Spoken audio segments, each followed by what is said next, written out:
தந்தி தொலைக்காட்சி நேயர்களுக்கு வணக்கம். நல்லதை சொல்வோம், நல்லதை செய்வோம், நல்லதே நடக்கும். ஒரு வாழ்க்கையில் நல்லது நடக்க வேண்டும் என்று சொன்னால் நல்லதை சொல்ல வேண்டும், நல்லதை செய்ய வேண்டும். அந்த அடிப்படையில் இன்றைக்கு குரு பெயர்ச்சி பலன்களை பற்றி உங்களுக்கு வழங்கப் போகின்றேன். எப்பொழுதும் வருகிற குரு பெயர்ச்சியை போல இப்பொழுது வருகிற குரு பெயர்ச்சியாகவில்லை. இப்பொழுது உச்சம் பெற்று பெயர்ச்சியாகின்றார். கடகராசியிலே மிக மிக வலிமையோடு வந்து புனர்பூசம் 4ஆம் பாதத்திலே சஞ்சரிக்கப் போகின்றார். இந்த குரு பகவான் என்னென்னவெல்லாம் செய்வார், யார் யாரையெல்லாம் பார்க்கின்றார், இப்படி உச்சம் பெறும் குரு எத்தனை ஆண்டுகளுக்கு ஒரு முறை உச்சம் பெறுகிறது என்பதை பற்றியெல்லாம் நீங்கள் தெரிந்து கொள்ள வேண்டும். 12 ஆண்டுகளுக்கு ஒரு முறை உச்சம் பெறும் குரு 13/6/2014 வெள்ளிக்கிழமை மாலை சரியாக 6:03 அளவில் புனர்பூசம் நட்சத்திரம் 4ஆம் பாதத்தில் கடகராசியில் உச்சம் பெறப் போகின்றார். இந்த உச்சம் பெறுகிற குரு யார் யாரையெல்லாம் பார்க்கிறார்களோ அவர்களுக்கெல்லாம் நல்ல பலன்கள் கிடைக்கும். குரு பார்த்தால் கோடி நன்மை என்பார்கள். குரு சேர்ந்தாலும் கோடி நன்மை. குரு இருந்த இடத்திலே நம்முடைய கிரகங்கள் எது சேர்ந்திருக்கின்றதோ அது தீய கிரகமாக இருந்தாலும் கூட நல்ல வாய்ப்புகளை எல்லாம் நமக்கு வழங்கும். அந்த அடிப்படையில் குருவின் பார்வையை பெறுகின்ற ராசிகள் விருச்சிக ராசி, மகர ராசி, மீன ராசி. ஆக இந்த 3 ராசிகளுக்கும் ஓராண்டுக்கு மிக அற்புதமான பலன்கள் நடைபெறப் போகின்றன. பொன்னும் பொருளும் போற்றுகிற செல்வாக்கும் இன்னும் பெருகி இயல்பாக அவர்களுக்கெல்லாம் வளம் கிடைக்கப் போகின்றது. அது மட்டுமல்ல, இந்த குருவின் பார்வை தனஸ்தானத்தை பார்க்கின்ற ராசிகள் எவை எவை என்பதையும் நீங்கள் அறிந்து கொள்ள வேண்டும். குருவின் பார்வைப்படுகின்ற தனஸ்தானம் துலாம் ராசியிலே தனஸ்தானத்திலே பதிகின்றது. தனுசு ராசிக்கு 2ஆம் இடத்தை குரு பார்க்கின்றது. அதே போல கும்பராசிக்கும் 2ஆம் இடத்தை குரு பார்க்கின்றது. எனவே இந்த 3 ராசிக்காரர்களுக்கும் பணவரவு திருப்திகரமாக இருக்கும். இப்படிப்பட்ட குருவை நாம் சென்று பெயர்ச்சியாகின்ற அந்த நேரத்திலேயே பார்த்தால் மிக அற்புதமான பலன்கள் கிடைக்கும். குருவினுடைய பார்வைக்கு அப்படி என்ன பலன் என்று நீங்கள் நினைக்கலாம். குரு பார்த்தால் கோடி நன்மை என்று சொல்கிறார்களே, குரு பார்த்தால் தான் விவாகம் முடிவடையும். குருவின் பார்வை இருந்தால்தான், குரு பச்சை கொடி காட்டினால்தான் கல்யாண கனவுகள் எல்லாம் நனவாகும். நாம் எத்தனைதான் வரன் பார்த்து ஓய்ந்திருந்தாலும் கூட வருகிற வரன்கள் நல்ல வரனாக அமைய வேண்டுமானால் குருவை நோக்கி நாம் செல்ல வேண்டும். வியாழக்கிழமை அன்றைக்கு குருவின் சன்னதிக்கு சென்று குருவை நேராய் நின்று கும்பிடு என்பார்கள். அதே நேரத்தில் சனியை சாய்வாய் நின்று கும்பிடு என்பார்கள். சனி என்ற ஒரு கிரகத்தை நாம் பார்க்கின்ற பொழுது ஒரு பகுதியில் நின்று நாம் வழிபாடு செய்ய வேண்டும். ஆனால் குருவையோ நாம் நேரடியாக நின்று பார்த்து வழிபாடு செய்யலாம். அப்படி குரு நம்மை பார்க்கின்ற ராசிகளாக இருக்கிற விருச்சிக ராசி, மகர ராசி, மீன ராசி ஆகிய 3 ராசிக்காரர்களுக்கும் அற்புதமான பலன் கிடைக்கும் என்று உங்களுக்கு சொன்னேன். மீதம் இருக்கிற 9 ராசிக்காரர்களும் குரு உங்களை பார்க்காவிட்டாலும் கூட நீங்கள் இந்த தினம் குருவை போய் பார்த்தால் உங்களுக்கு நல்ல பலன்கள் கிடைக்கும். குருவே நீ பார்த்தால் போதும், கோடியாய் நன்மை சேரும். திருவருள் இணைந்தால் வாழ்வில் திருமணம் வந்து கூடும். பொருள் வளம் பெருகும், நாளும் பொன்னான வாழ்வும் சேரும். அருள் தர வேண்டி உன்னை அன்போடு துதிக்கின்றோமே என்பது என்னுடைய குரு கவசத்திலே வருகிற ஒரு பாடல். இப்படி குரு கவசத்தை நான் சன்னதியிலே பாடலாம். 13/6/2014 முதல் 28/6/2014 வரை புனர்பூசம் நட்சத்திர காலிலே குரு தன்னுடைய சொந்த காலில் சஞ்சரிக்கின்றார். 29/6/2014 முதல் 27/8/2014 வரை பூசம் நட்சத்திர காலிலே சனி காலிலே சஞ்சரிக்கின்றார். 28/8/2014 முதல் 2/12/2014 வரை ஆயில்ய நட்சத்திர காலிலே, அதாவது புதன் காலிலே சஞ்சரிக்கின்றார். 3/12/2014 முதல் 21/12/2014 வரை மகம் நட்சத்திரம் சிம்ம ராசியிலே அதிச்சாரமாக செல்கின்றார். அந்த நேரத்திலே பலன்கள் கொஞ்சம் மாறுபாடாக சிலருக்கு இருக்கும். 22/12/2014 முதல் 14/4/2015 வரை ஆயில்ய நட்சத்திரத்திலே வக்ரம் பெறுகின்றார். ஒரு சிலருக்கு வக்ரகாலம் வளர்ச்சியை கொடுக்கும், ஒரு சிலருக்கு வக்ரகாலம் தளர்ச்சியை கொடுக்கும். நம்முடைய ஜாதகத்தில் சுய ஜாதகத்தை புரட்டி பாருங்கள். நீங்கள் பிறக்கின்ற பொழுது குரு எப்படி இருக்கிறார், குருவை யார் பார்க்கிறார், குரு எந்த பாதசாரத்தில் இருக்கிறது என்பதையெல்லாம் நீங்கள் முதலிலே அறிந்து கொள்ள வேண்டும். அப்படி அறிந்து கொண்ட பின்னாலே அது வக்ரமாக இருந்தால் உங்களுக்கு நல்ல பலன் கிடைக்குமா என்பதையும் நீங்கள் அறிந்து கொள்ள வேண்டும். ஒரு சிலருக்கு இந்த வக்ரகாலமே பொற்காலமாக இருக்கும். ஒரு சிலர் மிக மிக எச்சரிக்கையோடு இருக்க வேண்டும். 15/4/2015 முதல் 4/7/2015 வரை ஆயில்ய நட்சத்திர காலிலே நேர்கதியிலே செல்கின்றார். மிக அற்புதமான இந்த குரு பகவான் பொன்னவன் என்றும் மன்னவன் என்றும் வர்ணிக்கப்படுகின்ற இந்த குரு பகவான் அடுத்து 5/7/2015 அன்றைக்கு சிம்ம ராசிக்கு சஞ்சரிக்க போகின்றார். இந்த உச்சகுருவின் ஆதிக்கத்தினாலே உலகிலே என்னென்னவெல்லாம் நடக்கும்? பொதுவாக குரு உச்சம் பெறுகின்ற பொழுது ஆன்மீகம் தழைக்கும், அறிவியல் தழைக்கும், குடமுழுக்கு விழாக்கள் நாடெங்கிலும் நடைபெறும், நல்லாட்சி மலரும், பொதுவாக மக்களுக்கெல்லாம் நன்மைகள் வந்து சேரும், மழை வளம் சிறப்பாக இருக்கும், மணமாலை சூட வேண்டும், மழலை பிறக்க வேண்டும் என்று காத்திருக்கிற இளமையான வயதுடையவர்களுக்கெல்லாம் நினைத்தபடியே நிறைவேறுகிற விதத்தில் இந்த குரு பகவான் அருள் கொடுக்கப் போகின்றார். அது மட்டுமல்ல, ஜோதிடத்துறையில் இருப்பவர்கள், ஆன்மீகத்துறையில் இருப்பவர்கள், பத்திரிகை துறையில் இருப்பவர்கள், சின்னத்திரை, வண்ணத்திரை, இலக்கியம் போன்ற ஊடகங்களில் இருப்பவர்களுக்கெல்லாம் இந்த குரு பகவான் உச்சம் பெறுகிற காரணத்தினாலே அவர்களுக்கெல்லாம் வெற்றி வாய்ப்புகள் வீடு தேடி வரப்போகின்றன. இந்த துறைகளில் பணிபுரிபவர்களுக்கெல்லாம் இந்த வியாழ பகவான் மிக அற்புதமான பலன்களை அள்ளி வழங்கப் போகின்றார். இந்த வியாழனுக்குரிய சேத்திரங்கள் என்னென்ன என்று பார்க்கின்ற பொழுது, குருவுக்குரிய சேத்திரமாக குரு பீடம் என்று வர்ணிக்கப்படுகின்ற இடம் திருச்செந்தூர், அதற்கு பின்னாலே ஆலங்குடி, பிறகு சிவகங்கை மாவட்டம் திருப்பத்தூருக்கு பக்கத்திலே திசை மாறிய தென்முக கடவுளாக பட்டமங்கலத்திலே காட்சி கொடுக்கின்றார். குரு என்று சொன்னாலே தெற்கு நோக்கி இருப்பவர், தென்முக கடவுள் என்று பெயர். ஆனால் அந்த தெற்கு பக்கம் பார்க்காத குருவை வழிபட்டால் ஒரு சிலருக்கு நல்ல பலன்கள் கிடைக்கும்.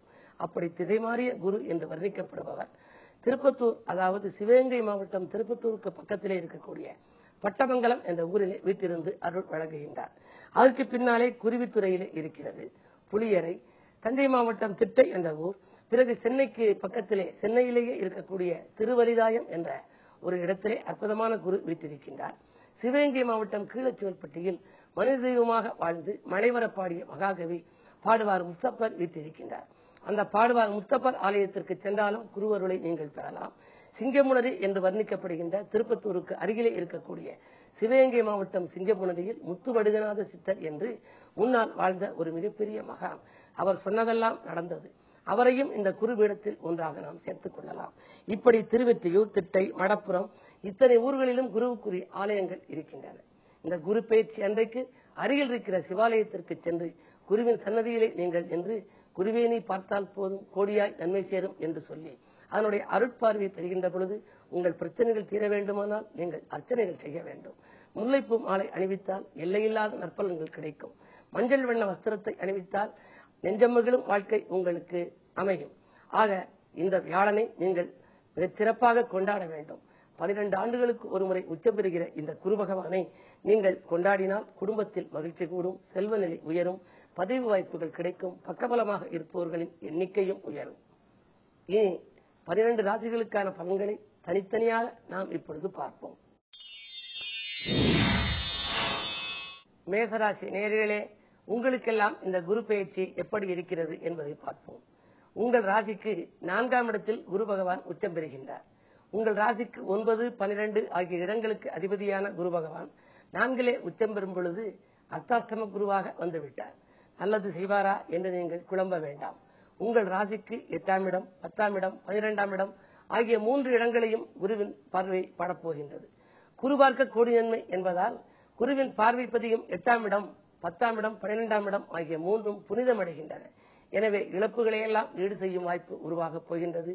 தொழில் ரீதியாக நீங்கள் எடுத்த முயற்சிகளில் வெற்றி கிடைக்கும். புதிய ஒப்பந்தங்கள் வந்து சேரும். 12ஆம் இடத்தை குரு பார்ப்பதால் பயணங்கள் அதிகரிக்கும். பக்குவமாக பேசி காரியங்களை சாதித்துக் கொள்வீர்கள். வியாழந்தோறும் நீங்கள் விரதமிருந்து குரு பகவானை வழிபட்டால் மேலும் குதூகலத்தை வரவழைத்துக் கொள்ளலாம்.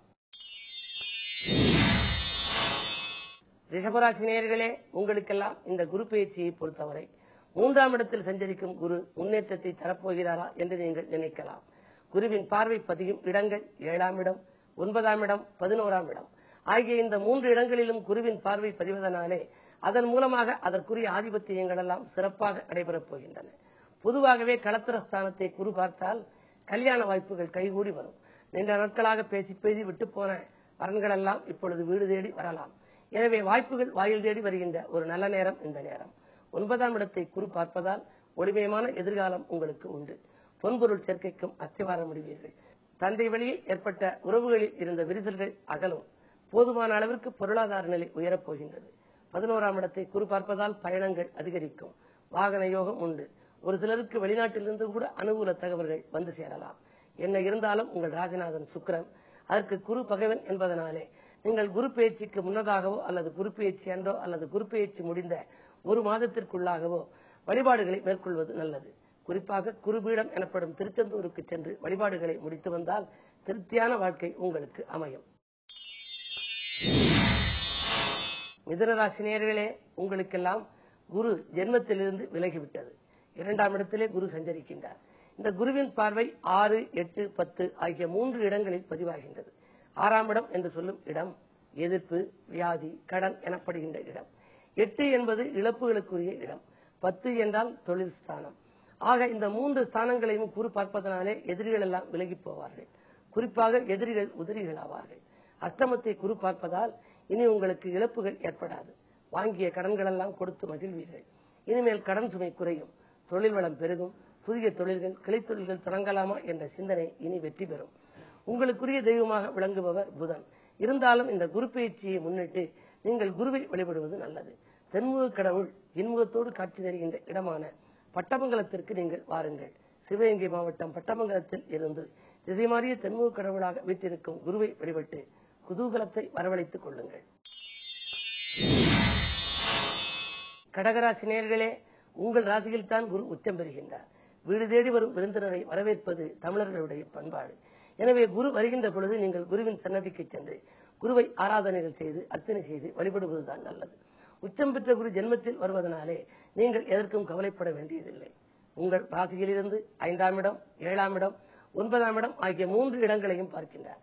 புத்திரஸ்தானத்தை குரு பார்ப்பதால் புத்திர பேருக்காக காத்திருப்பவர்களுக்கு புத்திர விருத்தி உண்டாகும். சரி, பிள்ளைகள் உங்கள் சொற்படி கேட்காமல் இருந்தால் அவைகளெல்லாம் இனி குணம் மாறி உங்கள் சொற்படி கேட்க தொடங்கும். பிள்ளைகளின் கல்யாண கனவுகள், கடல் தாண்டும் முயற்சிகள், கல்விக்காக எடுத்த முயற்சிகள் எல்லாம் கைகூடப் போகின்றன. சப்தமஸ்தானத்தை குரு பார்ப்பதால் விவாக பேச்சுக்கள் முடிவடையும். சுபகாரியங்கள் இல்லத்தில் நடைபெறவில்லையே என்ற கவலை அகலும். 9ஆம் இடத்தை குரு பார்ப்பதால் பொன்பொருள்கள் சேரும், போற்றுகிற அளவுக்கு செல்வாக்கும் உயரும், வரவு திருப்தி தரும், வாழ்க்கை தேவைகள் பூர்த்தியாகும். குருவை வழிபட்டு குதூகலத்தை வரவழைத்துக் கொள்வதற்கு நீங்கள் அருகில் இருக்கும் சிவாலயத்திற்கு சென்று வியாழக்கிழமை தோறும் குருவை வழிபாடு செய்யுங்கள். குறிப்பாக உங்களுக்கு புளியரை என்ற ஊர் திருநெல்வேலிக்கு அருகிலே இருக்கின்றது. அங்கு சென்று குருவை வழிபடலாம். மதுரைக்கு பக்கத்திலே குருவித்துறை என்ற ஊர் இருக்கிறது. சோழவந்தான் பக்கத்திலே இருக்கின்றது. பெருமாள் கோயிலிலே இருக்கிற குரு பகவான் அந்த குரு பகவான். அப்படிப்பட்ட குருவை நீங்கள் தேர்ந்தெடுத்து வழிபாடுகளை மேற்கொள்ளுங்கள். வளர்ச்சியை கூட்டிக் கொள்ளுங்கள். சிம்மராசி நேயர்களே, உங்களுக்கெல்லாம் இந்த குரு விரய குருவாக வருகிறது. 12லே குரு வந்தால் விரயமாகி விடுமே என்று நீங்கள் நினைக்க வேண்டாம். உங்கள் ராசிக்கு 5, 8 ஆகிய இடங்களுக்கு அதிபதியானவர் குரு பகவான். பஞ்சம அஷ்டமாதிபதி 12ல் சஞ்சரிக்கின்ற பொழுது நெஞ்சமகிழும் சம்பவங்கள் நிறையவே நடைபெறும். 8க்கு அதிபதி 12ல் வந்தால் கெட்டவன் கட்டிடில் கெட்டிடும் ராஜயோகம் என்ற அமைப்பிலே விபரீத ராஜயோகம் செயல்படப் போகின்றது. எனவே நீங்கள் திட்டமிடாமல் செய்ய காரியங்களில் வெற்றி பெறும். வெற்றி வாய்ப்புகள் வீடு தேடி வந்து கொண்டே இருக்கும். பிள்ளைகளின் ஆசைகளை எல்லாம் பூர்த்தி செய்து மகிழ்வீர்கள். உங்கள் ராசிக்கு 4ஆம் இடம், 6ஆம் இடம், 8ஆம் இடம் ஆகிய 3 இடங்களையும் குரு பார்க்கின்றார். சுகங்களும் சௌகரியங்களும் வந்து சேரும். வாகன யோகம் உண்டு. பழைய வாகனங்களை கொடுத்துவிட்டு புதிய வாகனங்கள் வாங்கலாமா என்ற எண்ணம் மேலோங்கும்.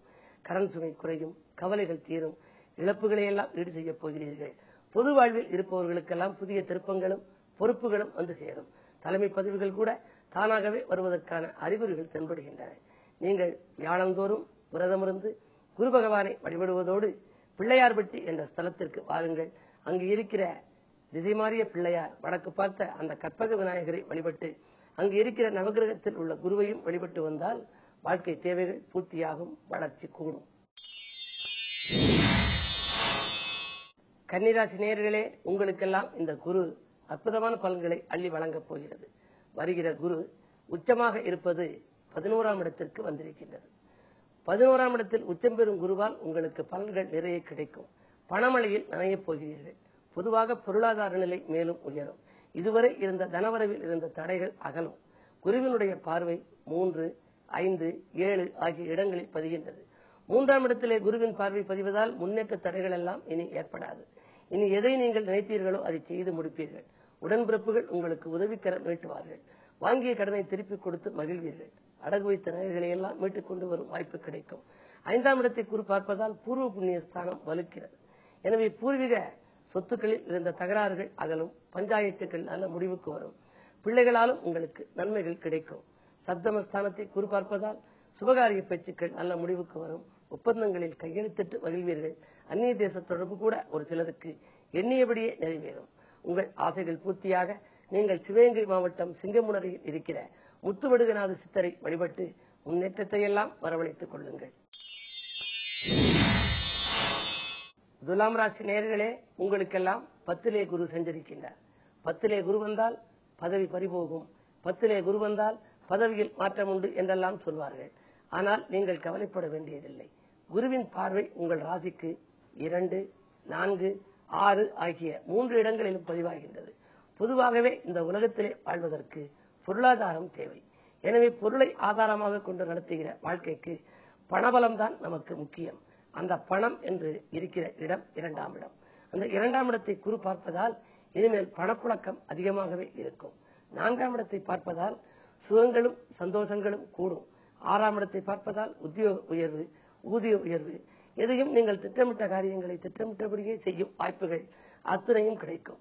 இந்த குரு பேச்சு வந்த நாளிலிருந்து தொடர்ந்து ஓராண்டுக்கு வியாழந்தோறும் விரதமிருந்து முல்லைப்பூ மாலை அணிவித்து வியாழக்கிழமை அன்றைக்கு குரு பகவானை வழிபடுவது நல்லது. அது மட்டுமல்ல, சென்னையிலே இருக்கக்கூடிய திருவலிதாயம் என்ற மிக பழமையான கோவில், அந்த இடத்தில் இருக்கக்கூடிய குரு தட்சிணாமூர்த்தி நீங்கள் வழிபட்டு வந்தால் உங்களுக்கு குழப்பங்கள் தீரும், குதூகலங்கள் வந்து சேரும். விருச்சிக ராசி நேயர்களே, உங்கள் ராசிக்கு 9ஆம் இடத்திலே குரு பகவான் சஞ்சரிக்கின்றார். 9லே சஞ்சரிக்கின்ற குரு பகவான் பொன்பொருளை அள்ளி வழங்கப் போகின்றார். அதனுடைய பார்வை உங்கள் ராசியிலேயே பதிவாகின்றது.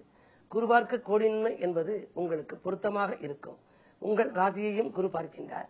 3ஆம் இடம் மற்றும் 5ஆம் இடத்தையும் குரு பார்க்கின்றார். எனவே செல்வாக்கு உயரும், செல்வநிலை உயரும், மதிப்பும் மரியாதையும் உயரும், வாழ்க்கை தேவைகள் எல்லாம் பூர்த்தியாக போகின்றன. இந்த குரு பயிற்சியால் அற்புத பலன் பெறும் ராசிகளில் உங்கள் ராசி ஒரு முதன்மையான ராசியாக விளங்கப் போகின்றது. வாழ்க்கையில் இதுவரை இருந்த கசந்த காலங்கள் எல்லாம் இனி வசந்த காலங்களாக மாறப்போகின்றன. புதிய ஒப்பந்தங்களில் கையெழுத்திட்டு மகிழப் போகிறீர்கள். தொழில் தொடங்க வேண்டும் என்று ஆசைப்பட்டவர்கள் தொழில் தொடங்க வாய்ப்புகள் கைகூடும். அரசு வழி சலுகைகளும் புதிய பொறுப்புகளும் பதவிகளும் கூட உங்களுக்கு வந்து சேரலாம். உங்களுக்கு வாழ்க்கையில் ஏற்படுகின்ற விருப்பங்கள் எல்லாம் நிறைவேற நல்ல திருப்பங்கள் உருவாக குரு பார்வையை பலப்படுத்த வியாழக்கிழமை தோறும் குரு வழிபாட்டை மேற்கொள்ளுங்கள். சிவகங்கை மாவட்டம் கீழச்சிவல்பட்டியில் 300 ஆண்டுகளுக்கு முன்னால் வாழ்ந்து மலைவர பாடிய மகாகவி என்று பெயர் பெற்ற பாடுவார் முத்தப்பரின் ஆலயத்திற்கு வாருங்கள். அந்த சன்னதியில் நின்று முத்தப்பரை வழிபட்டு முத்தான வாழ்க்கையை வரவழைத்துக் கொள்ளுங்கள். தனுசு ராசி நேயர்களே, உங்களுக்கெல்லாம் குரு பகவான் அஷ்டமத்தில் சஞ்சரிக்கின்றார். 8லே குரு வருகின்ற பொழுது எப்படியெல்லாம் ஆட்டி வைக்கப் போகிறாரோ என்று நீங்கள் பயப்பட வேண்டாம். உங்கள் ராசிக்கு அதிபதி குரு. அவர் உச்சம் பெறுகிறார் என்று சொன்னால் ராசிநாதன் வலிமையடைகிறார் என்று பொருள். எனவே வாழ்க்கை தேவைகள் பூர்த்தியாகும், வசந்தம் உருவாகும். அதன் பார்வை தனஸ்தானத்தில் பதிகின்றது. எனவே பணப்புழக்கம் அதிகமாக இருக்கும், பாராட்டும் புகழும் கூடும். 4ஆம் இடத்தில் பதிவதாலே சுகங்களும் சந்தோஷங்களும் உருவாகும். பயணங்களால் பலன் கிடைக்கும். இடமாற்றம், ஊர் மாற்றம், வீடு மாற்றம் போன்றவற்றை எதிர்பார்த்து காத்திருப்பவர்களுக்கு அது கிடைக்கும். உத்தியோகத்திற்கு கூட ஒரு சிலருக்கு நல்ல மாறுதல்கள் வந்து சேரும். 12ஆம் இடத்தை குரு பார்ப்பதால் ஒரு சிலருக்கு நீண்ட தூர பயணங்கள், வெளிநாட்டு யோகங்கள் கூட வரலாம். என்ன இருந்தாலும் அஷ்டமத்தில் சஞ்சரிக்கும் குரு உடல்நிலையில் மட்டும் ஒரு சில தொல்லைகளை கொடுக்கலாம். ஆரோக்கியத்தில் அச்சுறுத்தல்கள் உருவாகலாம். ஆரோக்கிய பாதிப்புகள் ஏற்படாமல் இருக்க வேண்டுமானால் ஆகாரத்தில் கட்டுப்பாடு செலுத்துங்கள். அலைச்சலை குறைத்துக் கொள்ளுங்கள். குருவை வழிபட்டு குதூகலத்தை நிறையவே பெற்றுக் கொள்ளுங்கள். மகர ராசி நேயர்களே, உங்களுக்கெல்லாம் மகத்தான பலன்களை இந்த குரு பெயர்ச்சி வழங்கப் போகின்றது. குருவின் நேரடி பார்வை உங்கள் ராசியில் பதிகின்றது. உங்கள் ராசியை குரு பார்க்கின்றார். 3ஆம் இடத்தையும் பார்க்கின்றார். லாபஸ்தானத்தையும் பார்க்கின்றார். 3ஆம் இடத்தை பார்த்தால் முன்னேற்றங்கள் வந்து சேரும். உங்கள் ராசியை பார்த்தால் ஆரோக்கியம் சீராகி ஆனந்தப்படுத்தும். எந்த முயற்சி எடுத்தாலும் அதிலே தொட்ட காரியங்களில் வெற்றி கிடைக்க வேண்டுமானால், துணையாக இருப்பவர்கள் தோள் கொடுத்து உதவ வேண்டுமானால் குருவின் பார்வைதான் வேண்டும். பார்க்கும் குருவை பலப்படுத்த ஒவ்வொரு வியாழக்கிழமையும் நீங்கள் விடிந்தால் வியாழன் சன்னதியிலே நிற்க வேண்டும். குருவை ஆராதிக்க வேண்டும். முல்லைப்பூ மாலை சூட்டி மஞ்சள் வண்ண வஸ்திரம் அணிவித்து அதற்கு பிரியமான கொண்டக்கடலையை நைவேத்தியமாக கொடுத்து வழிபாடுகளை செய்து வாருங்கள். அந்நிய தேசத்திலிருந்து வந்தவர்கள் கூட அவர்கள் மீண்டும் அந்நிய தேசம் போகலாமா என்று சிந்திப்பார். என்ன இருந்தாலும் 11ஆம் இடத்தில் சஞ்சரிக்கின்ற குரு இருக்கும் இடத்திலேயே உங்களுக்கு பணவரவை பெருக்கிக் கொடுப்பார். அது மட்டுமல்ல, வாழ்க்கையில் புதிய புதிய வாய்ப்புகள் எல்லாம் வருகின்ற நேரம் இந்த நேரம். குருவின் பார்வை உங்கள் ராசியில் பதியும் இந்த நேரத்தில் நீங்கள் நினைத்தது நிறைவேறும், நிகழ்கால தேவைகள் பூர்த்தியாகும். கும்பராசி நேயர்களே, உங்கள் ராசிக்கு 6ஆம் இடத்திலே குரு உச்சம் பெறுகின்றார். 6லே குரு உச்சம் பெறுவது அவ்வளவு நல்லதல்ல என்று சொல்வார்கள். அதே நேரத்தில் அதன் பார்வையையும் நாம் கணக்கிட வேண்டும். குருவின் பார்வை 2, 10, 12 ஆகிய இடங்களில் பதிவாகின்றது. பொதுவாகவே 6, 8, 12 குரு வருகின்ற பொழுது குருவுக்கென்று ஒரு காயத்ரி இருக்கின்றது. அந்த குரு காயத்ரியை நாம் படித்து வழிபாடு செய்யலாம். இல்லையேல் குருவை போற்றி போற்றி என்று நாம் சொல்லி வழிபாடுகளை செய்யலாம். பொதுவாக வழிபாட்டின் மூலமே வளர்ச்சியை கூட்டிக் கொள்ள வேண்டிய நேரம் இந்த நேரம். 2ஆம் இடத்தை குரு பார்ப்பதால் குடும்பத்தில் மகிழ்ச்சி கூடும் என்றாலும் கூட அருகில் இருப்பவர்களை கொஞ்சம் அனுசரித்துக் கொள்ள வேண்டும். குடும்ப உறுப்பினர்களை, மனைவி மக்களை, பெரியோர்களை எல்லாம் அனுசரித்து சென்றால் ஆதாயம் கிடைக்கும். 10ஆம் இடத்தை குரு பார்ப்பதால் பழைய தொழில்கள் எல்லாம் மூடிவிட்டு புதிதாக தொழில் தொடங்க வேண்டும் என்று விரும்புவீர்கள். புதிய ஒப்பந்தங்கள் உங்களுக்கு வந்து சேரும். நல்லவர்களை நீங்கள் துணையாக கொண்டு, பங்குதாரர்களாக கொண்டு தொழிலை தொடங்கினால் இழப்புகளில் இருந்து நீங்கள் மீள முடியும். 12ஆம் இடத்தை குரு பார்ப்பதால் பயணங்கள் அதிகரிக்கும். ஆதாயமில்லாத அலைச்சல்களும் உருவாகலாம் என்றாலும் கூட ஆகஸ்ட் மாதத்திற்கு மேல் நல்ல பலன்களை நீங்கள் காண்பீர்கள். மீனராசி நேயர்களே, உங்களுக்கெல்லாம் மிகச்சிறந்த பலன்களை இந்த குரு பெயர்ச்சியால் பெறப்போகின்றீர்கள். குருவின் பரிபூர்ண பார்வை உங்கள் ராசியிலும் பதிகின்றது. அது மட்டுமல்ல, உங்கள் ராசியிலும் 9ஆம் இடத்திலும் நல்ல இடமான லாபஸ்தானமான 11ஆம் இடத்திலும் குருவின் பார்வை பதிவதனாலே இந்த ஓராண்டு நினைக்க இயலாத ராஜயோகத்தை பெறப்போகின்றீர்கள். எனவே உச்சம் பெற்ற குரு உங்கள் ராசியை பார்க்கின்ற பொழுது உங்கள் ராசிநாதன் உங்கள் ராசியை பார்க்கின்றார். காரகன் தன் பாவத்தை பார்த்தால் காரகா பாவனாஸ்தி என்று சொல்வார்கள். அந்த பாவத்திற்கு எந்த தோஷங்களும் கிடையாது. எனவே நீங்கள் தொட்டது துலங்கும். எதில் நீங்கள் ஈடுபட்டாலும் அதில் வெற்றி கிடைக்கும். உடன்பிறப்புகள் உதவிக்கரம் நீட்டுவார்கள். இனிமேல் உங்களுக்கு நீங்கள் செய்ய நினைத்த காரியத்தை, மனதில் நினைத்ததை மறுநிமிடமே செய்ய முடியும். கல்யாண கனவுகள் நனவாகும். குழந்தை செல்வங்களாலும் உங்களுக்கு நல்ல வாய்ப்புகள் வந்து சேரும். பேரும் புகழும் பெருவாரியாக வந்து சேருகின்ற இந்த நேரத்தில், பணவரவும் திருப்திகரமாக இருக்கும் இந்த நேரத்தில் இல்லம் கட்டி குடியேறலாமா அல்லது இல்லம் வாங்கி குடியேறுவோமா என்ற எண்ணங்கள் எல்லாம் பூர்த்தியாகின்ற நேரமாக இந்த நேரம் அமைகின்றது. இந்த குருவை வியாழந்தோறும் நீங்கள் வழிபாடு செய்யுங்கள். ஒவ்வொரு வியாழக்கிழமையும் விரதமிருந்து குருவை வழிபட்டால் வளர்ச்சி மீது வளர்ச்சி உங்களுக்கு கூடும். அது மட்டுமல்ல, குருவுக்கென்று உரிய ஊரான திருவேங்கை வாசல் என்ற ஒரு திருத்தலம் புதுக்கோட்டைக்கு அருகிலே இருக்கின்றது. அங்கு வேங்கை வடிவத்திலே இறைவன் வந்து பாய்ந்து பசுவை ஆட்கொண்டதாக சரித்திரங்கள் சொல்கின்றன. அப்படிப்பட்ட திருவேங்கை வாசலுக்கு சென்று அங்கு இருக்கிற யோக தட்சிணாமூர்த்தி வழிபட்டு வாழ்வில் சகலவிதமான யோகங்களையும் பெற்று மகிழ்வாக வாழ்க்கை நடத்துங்கள்.